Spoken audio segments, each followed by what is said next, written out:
Mister Roy की dead body उनके library में मिलती है। इन्वेस्टिगेशन में पता चलता है कि जहर खाने से उनकी डेथ हुई है, लेकिन मिस्टर रॉय के बाजू में जो जहर की बोतल रखी हुई है वो तो सील पैक है, मतलब बोतल खुली ही नहीं है। तो मिस्टर रॉय ने ये जहर तो नहीं खाया है। फिर उनके बॉडी में जहर गया कैसे? सुबह से कोई उनके घर नहीं आया है। बाजू में एक नोट भी मिलता है, मैं ये केस नहीं जीत पाया इसलिए खुद को मार रहा हूँ। पर सवाल ये था कि उनकी डेथ हुई कैसे और जहर उनके बॉडी में गया कैसे? डिटेक्टिव मेहुल क्राइम सीन पे पहुंच जाता है इस केस की छानबीन करने। तो मिस्टर रॉय बहुत बड़े एडवोकेट थे, मतलब इनके उतने ही दुश्मन भी होंगे। चौंकाने वाली बात यह है कि उनके पास कोई ग्लास भी नहीं है, जहर की बोतल भी सील्ड है। तो जहर अंदर गया कैसे?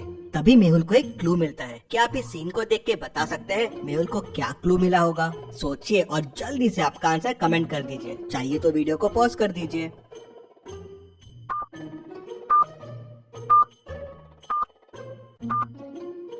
मिस्टर मेहरा बुक पढ़ रहे थे, तो शायद इसी बुक में जहर हो जिससे जहर उनकी बॉडी में गया हो। लेकिन अगर बुक से जहर बॉडी में गया तो जहर की बोतल यहाँ क्या कर रही है और ये नोट क्यों पड़ा हुआ है? मेहुल उनके घर में रहने वाले 2 लोगों से पूछताछ करता है तो कुक कहता है, सर आज मिस्टर रॉय बहुत टेंशन में थे, सुबह से कुछ खाया पिया ही नहीं था। मेट कहता है, सर मिस्टर रॉय दिन भर बुक्स ही पढ़ते रहते थे, मुझे लाइब्रेरी का नाम याद नहीं आ रहा है, लेकिन कोई तो शहर पे था। क्या आप इन दोनों पिक्चर्स को देख के बता सकते हैं ये कौन सी सिटी का नाम है? और उसी से लाइब्रेरी का नाम निकलेगा।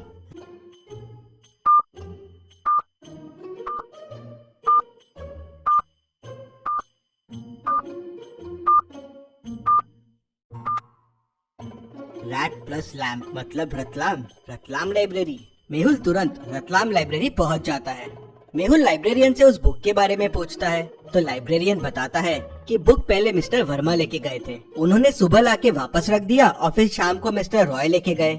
मिस्टर वर्मा ये कौन है? तो लाइब्रेरियन बताता है कि सर वो भी बहुत बड़े एडवोकेट है। मिस्टर रॉय और मिस्टर वर्मा के बीच में केस भी चल रहा है, काफी सीरियस केस चल रहा है वो। मेहुल तुरंत मिस्टर वर्मा के घर पहुंच जाता है। क्यों मारा तुमने मिस्टर रॉय को? मारा? क्या मिस्टर रॉय की डेथ हो गई? कब? कैसे? तुमने ही खून किया है उसका, बताओ क्यों किया? क्या आप मिस्टर वर्मा के घर को देख के बता सकते हैं मेहुल को ऐसा क्यों लगा? सोचिए और मुझे आपका आंसर कमेंट करके बताइए।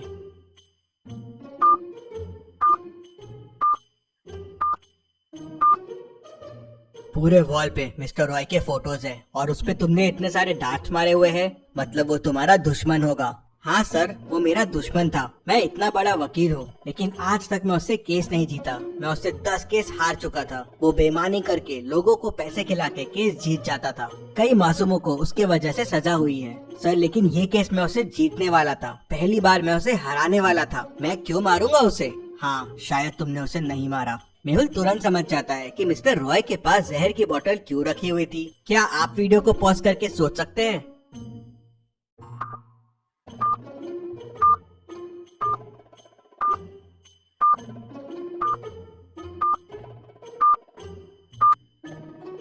मिस्टर रॉय खुद ही मरने वाले थे। पहली बार वो केस हार रहे थे, लेकिन उसके पहले ही किसी ने बुक में पॉइजन लगा के उन्हें मार दिया।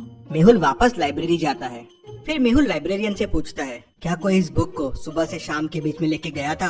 लाइब्रेरियन सोचता है और कहता है, नहीं सर, मैं तो यहीं था, कोई लेके नहीं गया था। और वो बुक लास्ट ट्रैक पे रखी है जहाँ कोई नहीं जाता है। हाँ, लाइब्रेरी में किसी ने पढ़ा होगा तो बताना मुश्किल है। मेहुल उस रैक के फिंगरप्रिंट्स चेक करता है तो उसे बस 3 फिंगरप्रिंट्स मिलते हैं। क्या आप इन फिंगरप्रिंट्स को देख के बता सकते हैं ये फिंगरप्रिंट्स किसके हैं?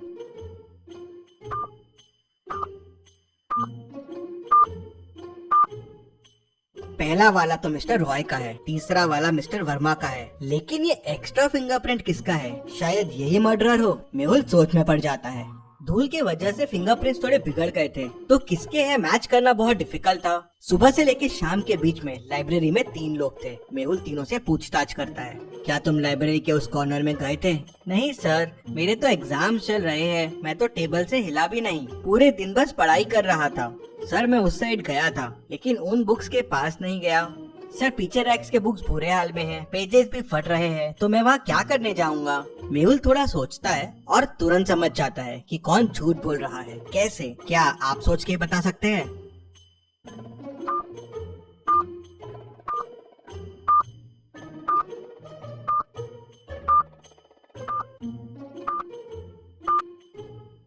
जब तीसरा आदमी वहाँ गया ही नहीं, तो तो उसे कैसे पता है कि बुक्स वहाँ फटे हुए हैं? मेहुल उसे पकड़ लेता है तो वो बताता है कि वो बहुत घबरा गया था, उसने कुछ नहीं किया है। वो मिस्टर रॉय का बहुत बड़ा फैन है और उनके बुक्स और उनके केस पढ़ता रहता है। उसे भी एडवोकेट बनना है। ये सब सुनने के बाद मेहुल का 1% पे शक बहुत बढ़ जाता है। मेहुल तुरंत मिस्टर रॉय के लास्ट 5 केसेस देखता है जो उन्होंने जीते थे और उनकी लिस्ट निकालता है जो हारे थे। एक नाम पे मेहुल की नजर अटक जाती है। क्या आप देख के बता सकते हैं वो नाम कौन सा हो सकता है?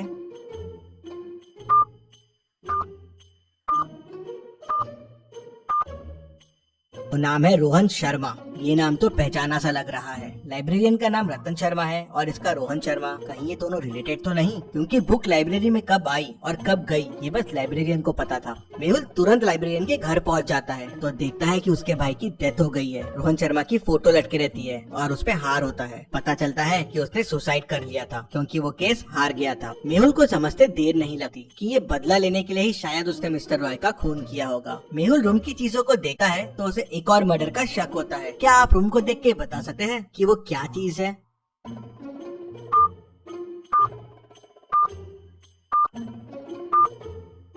टेबल पे जहर की बोतल रखी हुई है, मतलब शायद लाइब्रेरियन ने वापस ये बोतल यूज की है। मेहुल तुरंत लाइब्रेरी की तरफ दौड़ता है और लाइब्रेरियन को पकड़ लेता है। लाइब्रेरियन मेहुल को नहीं बताता कि उसने किसको मारने की प्लानिंग की है। मेहुल लाइब्रेरी की लिस्ट निकालता है और लास्ट 5 लोग जिन्होंने बुक्स लेके गए उनके नाम देखता है। एक नाम देख मेहुल समझ जाता है कि लाइब्रेरियन का अगला निशाना कौन होगा। क्या आप इन नामों को देख के बता सकते हैं वो नाम क्या होगा? सोचिए और मुझे आपका आंसर कमेंट करके बताएं।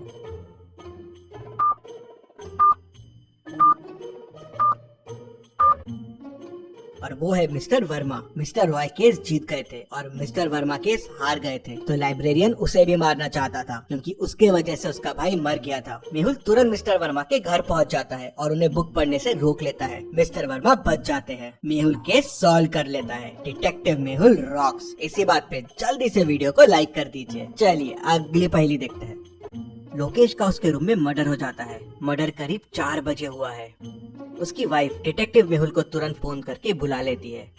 मेहुल क्राइम सीन को ध्यान से देखता है लेकिन उसे वहाँ कोई क्लू नहीं मिलता। फिर मेहुल उसके घर की मेड और कुक से पूछताछ करता है। मेड कहती है, मैं तो करीब 3:30 को सर के रूम में चाय देने गई थी, उसके बाद मैं सर के रूम में नहीं गई। कुक कहती है, सर मैं तो लोकेश सर के रूम में कभी नहीं जाती हूँ, मैं तो डिनर की तैयारी कर रही थी, यहीं किचन में थी। फिर वाइफ कहती है, मैं करीब 3:45 को लोकेश के रूम में गई थी, वो स्टडी में था और चाय पी रहा था। मैं करीब 3:50 को रूम से बाहर आ गई और फिर सीधा मेरे रूम में चले गई। मेहुल तीनों की बातें सुनता है और तुरंत समझ जाता है कि खूनी कौन है। कैसे? क्या आप सोच के बता सकते हैं खूनी कौन है? सोचिए और मुझे आपका आंसर कमेंट में बताइए।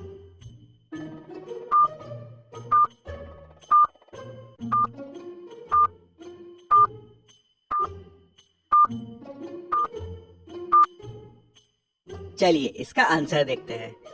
वाइफ जब रूम से बाहर आई थी तो करीब 3:50 हुए थे और चाय का कप रूम में ही था। लेकिन जब मर्डर हुआ तो चाय का कप रूम में नहीं था। कप रूम से सिर्फ मेड उठा सकती है और वो कप डाइनिंग पे रखा हुआ है, ठीक मेड के पीछे।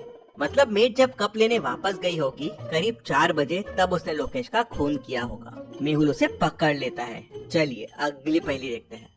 मेहुल एक गुफा में फंस जाता है। गुफा से बाहर निकलने के लिए मेहुल को 4 दरवाजे दिखते हैं। पहले दरवाजे के पीछे आग है, अगर मेहुल ने यहाँ से जाने की कोशिश की तो वो जल जाएगा। दूसरे दरवाजे के पीछे पानी है जिसमें खूंखार और बड़े क्रोकोडाइल्स हैं। मेहुल ने अगर यहाँ से जाने की कोशिश की तो क्रोकोडाइल्स उसे कच्चा चबा जाएंगे। तीसरे दरवाजे के पीछे जहरीले स्नेक्स हैं जिनके जहर से कोई नहीं बच सकता। चौथे दरवाजे के पीछे एक ब्रिज है लेकिन वो टूट रहा है, वो अब 1 ग्राम से ज्यादा भी वेट नहीं सह पाएगा। तो अब आप सोचिए और मुझे बताइए मेहुल को कौन सा दरवाजा चुनना चाहिए। सोचिए और मुझे आपका आंसर कमेंट करके बताइए।